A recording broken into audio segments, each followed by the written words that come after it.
أعوذ بالله من الشيطان الرجيم. بسم الله الرحمن الرحيم.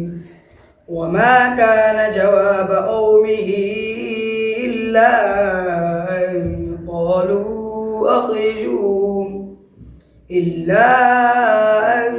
قالوا أخرجوهم من قريتكم إنهم أناس يتطهرون فأنجيناه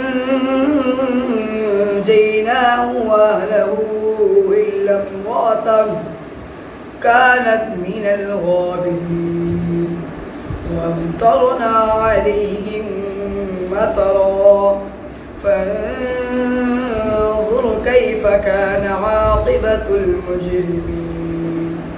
وإلى مدين أخاهم شعيبا قال يا قوم اعبدوا الله ما لكم من إله غيره قد جاءتكم بينة من ربكم فأوفوا الكيل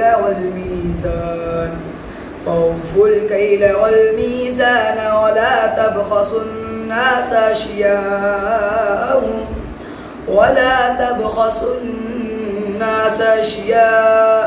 ولا تفسدوا في الأرض بعد إصلاحها ذلكم خير لكم إن كنتم مؤمنين. صدق الله العظيم.